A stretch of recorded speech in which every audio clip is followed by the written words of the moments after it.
Hello, my name is Brandon March, and in this video I will be discussing preservation. The focus will be on the Grenada Relocation Center, or as it is better known, Amache Internment Camp. During World War II, over 120,000 Japanese Americans were forced into hastily built concentration camps, and this particular camp housed approximately 8,000 Japanese Americans at its height during the war. As part of this research, I traveled to Grenada, Colorado, approximately 4 hours from my Denver home, to investigate firsthand the Amache site and the museum. I was able to get in touch with John Hopper, the principal of Grenada High School and the leader of the group Friends of Amache, and invited him to do an interview on camera for this project.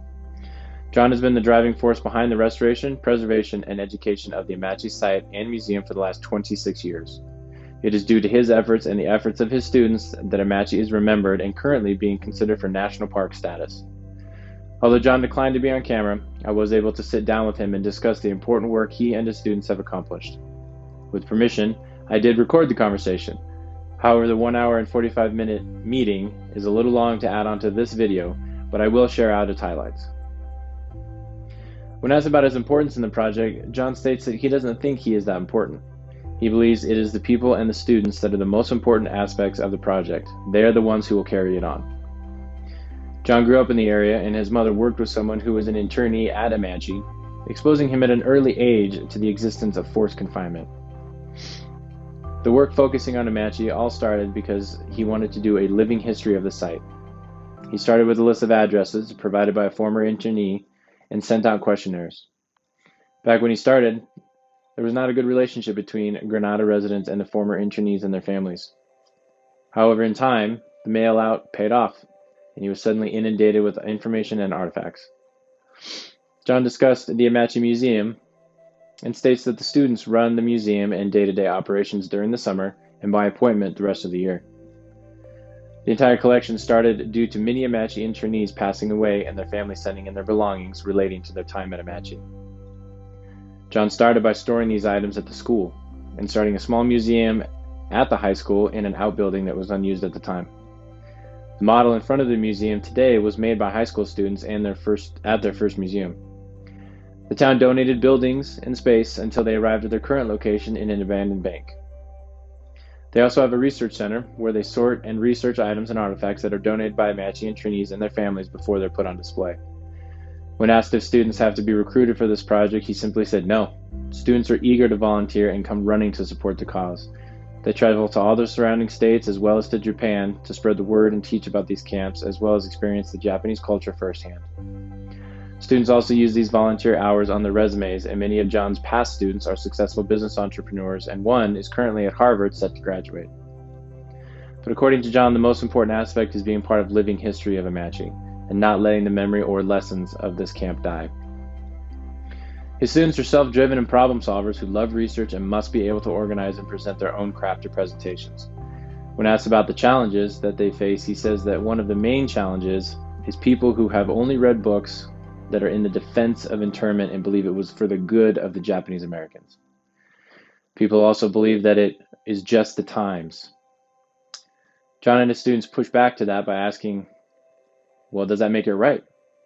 When the majority take the minority and lock them up, does that make it right? When they are American citizens and locked up without a trial based on race, is that right? John and his students tell history as it is, just the facts. The largest issue he sees is the lack of education. History is fading and is almost non-existent in most public schools. This is a challenge, not just because of the lack of knowledge of internment camps, but a lack of education in history in general.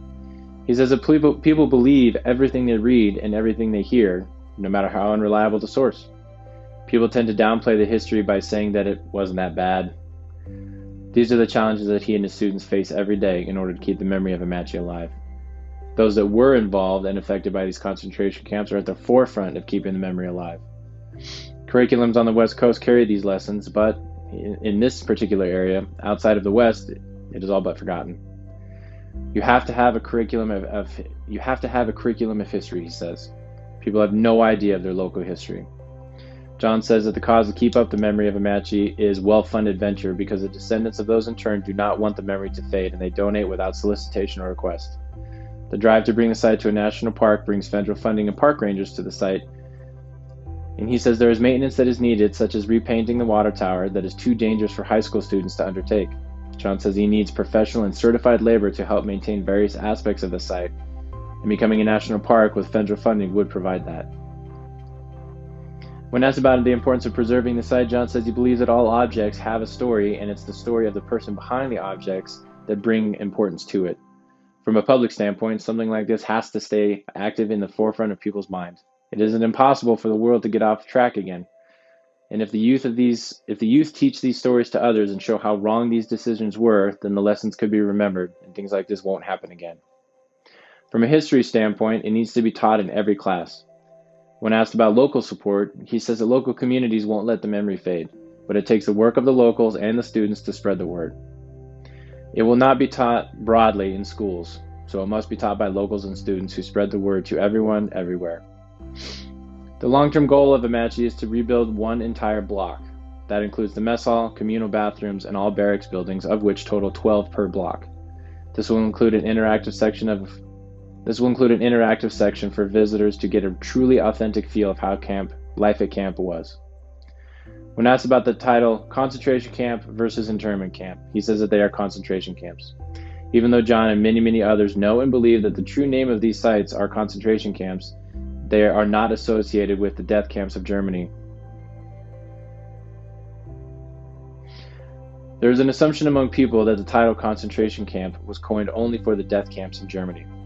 This is not true. The Webster definition of concentration camp is as follows: a camp where persons are detained or confined. It comes from Webster's 9th New Collegiate Dictionary. My final statement to John during our interview: we won't let the memory fade. Thank you. Hope you enjoy the video. Good afternoon. With special permission, I am currently standing inside the Amache Museum, located in the small town of Granada, Colorado. This museum is the result of the local efforts and support of John Hopper, who is currently the principal of the Granada High School and the leader of the group called Friends of Amache. This group consists of local high school students who are dedicated to the preservation of history, and it is through their efforts that this museum exists and the restoration of Amache is progressing. Amache is currently facing the prospect of becoming a national park, and with that dedication comes federal funding. This museum is located in the heart of Granada, a town of only 509 residents per the 2020 census. This museum is a result of collaboration with former internees, their families, high school and college students, and Granada residents who have dedicated their spirit and energy in teaching the lessons of internment. This museum has over 500 artifacts, and their collection continues to grow each day, with various donations that are continuing to come in from the descendants of those interned at Amache. Behind me you see an invitation that is given out to any and all who come to the Amache Museum or do their pilgrimage to Amache site proper, using the provided camp directories from 1943 through 1945. Visitors to the museum are encouraged to locate any loved ones, friends, relatives, ancestors who were interned at the Amache camp, find their address and place a pin here on the Amache map. And as you can see, there are many pins that have been placed in various barracks along that map, and the pins continue to be pushed in every year as more and more visitors make their pilgrimage to Amache. Ongoing preservation of the Amache internment camp continues with the Amache research project from the University of Denver. Research at the camp has been ongoing since 2005, and the University of Denver uses various archaeological methods such as ground-penetrating radar and oral histories of the survivors and their descendants. The director of the Amache Research Project, Bonnie Clark, has just released a book called Finding Solace in the Soil, which documents the agricultural and gardening success of the internees at Amache internment camp. Hello again. I'm standing next to one of 8 original guard towers that stood watch over Amache during its time as an internment camp. And in the background, you can also see the restored water tower that stands as a landmark that can be seen for miles around. Local preservation efforts have brought these 2 icons back to the site of the camp to help preserve its heritage for future generations. The reconstruction for the landmark water tower was completed in spring of 2012 with support from National Park Service, the Japanese American Confinement Site Grant Program, Colorado Preservation Incorporated, and the University of Denver Amache Project. The Friends of Amache and the Amache Preservation Society also took part in this project. The original parts of the water tower were found in the possession of the Fletcher family, a local farming family who held possession of the water tank and tower since 1947. The Fletcher family donated the water tower to the site, and although the tower was in pieces, Almost all of the original material was discovered on a nearby property and in a refuse pile. Most of these parts were thought to have been lost since 1947. The parts have been restored and accurately reassembled per design documents original to the era. In addition, this guard tower was reconstructed in spring of 2012 with grant money and support that was provided by the National Park Service, the Japanese American Confinement Sites Grant Program, Colorado Preservation Incorporated, and the Colorado State Historical Fund, as well as the National Trust for Historic Preservation, the University of Denver, and the University of Colorado, Denver. These agencies undertook the rehabilitation and reconstruction of both the water tower and the guard tower, as well as the interpretive panels as seen throughout the site. Finally, behind me is a reconstructed barracks that was provided by the Colorado Preservation Incorporated and completed in 2017. The fully completed replica allows visitors to experience some of what it was like to live in the barracks, as well as an interpretive trail with signs and audio provided by former Amache internees. When internees were forced to relocate, they were not provided with any furniture. When they arrived carrying only suitcases, they were forced to make furniture out of whatever they had in hand. Suitcases became stools, chairs, and cabinets. The restroom facilities did not have doors on stalls, therefore no privacy was available, forcing women of the camp to wait until nightfall before using the restrooms and showering.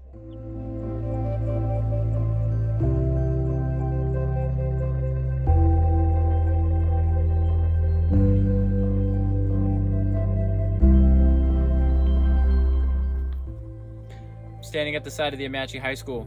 The Amache High School, at the time of its completion in 1943, was the largest and most modern high school in the entire area. This angered many of the local residents and caused a national controversy. The biggest question at the cost of its completion of over $300,000 was why was so much money being spent on internees that were being housed as enemy aliens. Aside from that, when it was completed in 1943, the high school had 21 classrooms, a library, vocational shops, and a combined auditorium and a gym. Several students were quoted as saying that if you didn't live behind the barbed wire in the guard towers, Amache High School was just like any other high school. They had yearly graduation ceremonies, yearly proms, and they even hosted local community events in the auditorium and the gym.